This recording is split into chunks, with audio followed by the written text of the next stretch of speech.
Welcome back to the deep dive. Sometimes in these massive stories, like One Piece, it's the side characters that really grab you.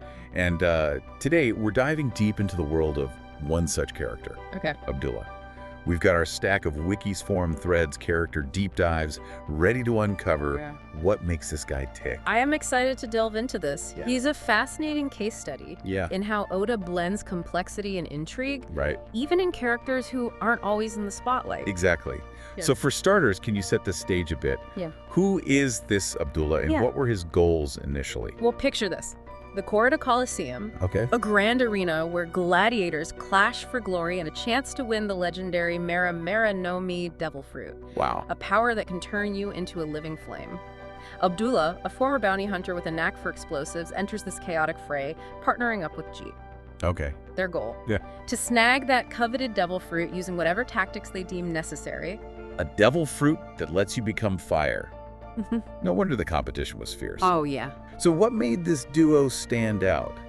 Were they just brute strength? Right. Or was there something more? Well, Abdullah's strength is undeniable. I mean, the guy bombed a government facility. Yeah. Their real edge was their unique fighting style. Okay. They relied on cunning trickery Uh-huh. and a whole lot of tandem attacks. Okay. Think coordinated distractions, surprise assaults from behind. Yeah. Not exactly honorable, Yeah. but undeniably effective. I can already picture it. Yeah.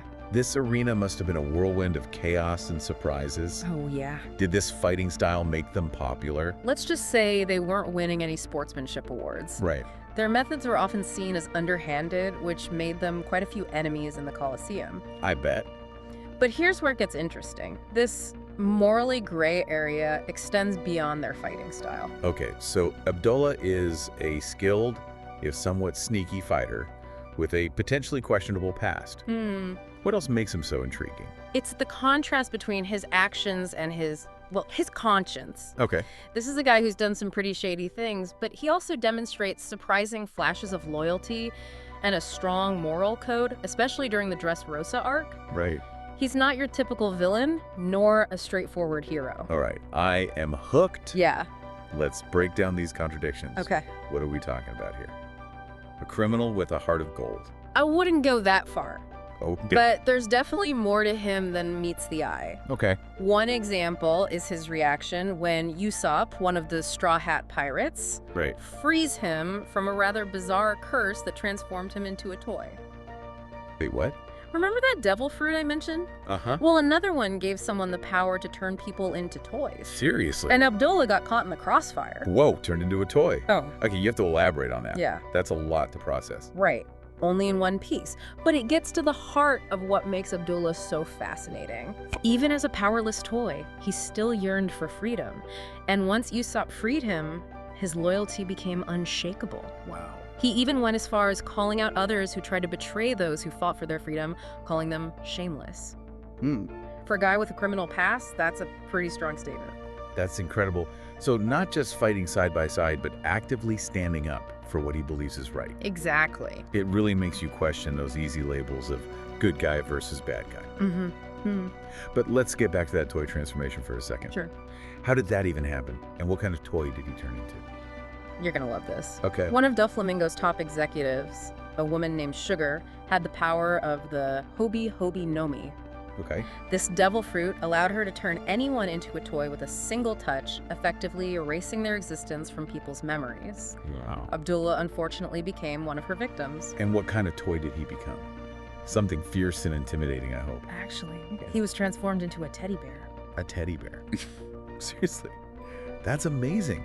I can't help but wonder if Oda did that on purpose. Yeah. You know, this tough, hardened criminal reduced to a cuddly toy. Right. It makes you think about how external appearances can be so deceiving and how even the most intimidating figures can be stripped of their power in unexpected ways. It's a great point, and it plays into one of the bigger themes in One Piece. Right. The constant struggle for freedom and the various forms of oppression characters face. Yeah. But beyond this deeper meaning, there's also the visual irony. Right. A hulking, scarred fighter, suddenly a harmless plaything. And then despite being a literal teddy bear, he still finds a way to impact the fight against Doflamingo. Exactly. It just goes to show you can't keep a good, or rather a complex and determined character. Right. Now, before we get into those Dressrosa highlights, there's one more thing I have to ask you. Sure. I've heard whispers that Abdullah's look is based on someone from the real world. Oh, absolutely. This is where Oda's love for unexpected inspiration shines. Ready for this?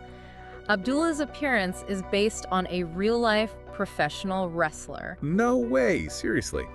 A wrestler, which one? None other than the legendary Abdullah the Butcher. Famous for his hardcore, often brutal wrestling style. I love that. It makes so much sense given Abdullah's own brutal fighting style in the Colosseum. Yeah. It makes me wonder if his partner Jeet also has a real-world inspiration. I found out that Abdullah the Butcher was notorious for using forks in his matches. Really? Like actual dining forks. Apparently he'd used them to, well, inflict some pretty brutal damage. Oh, wow. I did not know that. That's intense. Right. And it makes you wonder if Oda had that in mind when he designed Abdullah's character. Maybe those 3 scars on his forehead are a subtle nod to the Butcher's signature weapon. That's an interesting theory. Yeah. It's certainly possible given Oda's attention to detail and his penchant for weaving real-world references into his work. It makes me see those scars in a whole new light. Yeah. They're not just a random design choice. Yeah. They become part of this layered backstory, a link to this fascinating figure from the real world. And it speaks to the broader idea that even seemingly fictional worlds like One Piece are often built upon a foundation of real-world influences, history, and culture. Right. But back to Abdullah. Yeah. What happens to Abdullah after the dust settles in Dressrosa? He's not just going to retire to a peaceful life on a farm, is he? Not quite. Remember Ideo, the energetic boxer with the giant fist from the Colosseum? Yeah. Well, Abdullah, along with Jeet, decides to join his crew. I'm intrigued. Yeah. What made them decide to team up with Ideo? Was it just a matter of strength in numbers? There's more to it than that. So last we left off, Abdullah and Jeet, our favorite morally gray duo, decided to join forces with Ideo after the events of Dressrosa. What drew them to Ideo's crew? Right. Were they looking for more adventure? A sense of belonging? Or perhaps a chance to refine their fighting styles under a skilled leader? It's likely a combination of factors. Remember, Dressrosa was a turning point for Abdullah. He went from pursuing personal gain to fighting for a greater cause. Joining Ideo's XXX Gym Martial Arts Alliance could have been a way to continue on that path to channel his strength and skills towards something meaningful. That makes sense. Yeah. Dressrosa had this powerful sense of camaraderie, with people from all walks of life uniting against a common enemy. Maybe Abdullah and Jeet were searching for that same sense of purpose and belonging in a world that's often defined by individual ambitions and rivalries. And Ideo, with his infectious enthusiasm and dedication to his crew, would have been a natural fit for them. It's like they found a new family, a group of like-minded individuals who share their passion for pushing boundaries and challenging themselves. It's a testament to the ripple effects of Dressrosa, how it impacted not just the characters directly involved, but also shaped the destinies of those who cross paths with its heroes and villains. But this being One Piece, I'm guessing their journey with Ideo wasn't all smooth sailing, right? Oh, absolutely not. In true One Piece fashion, their adventures took a hilarious and absurd turn. Remember the stories of the self-proclaimed Straw Hat Grand Fleet cover story? Well, it's there that we get a glimpse into their misadventures with Ideo. Refresh my memory. What kind of chaos did they stumble into this time? Picture this. Abdullah, Jeet, and the rest of Ideo's crew find themselves caught in the middle of an ancient feud.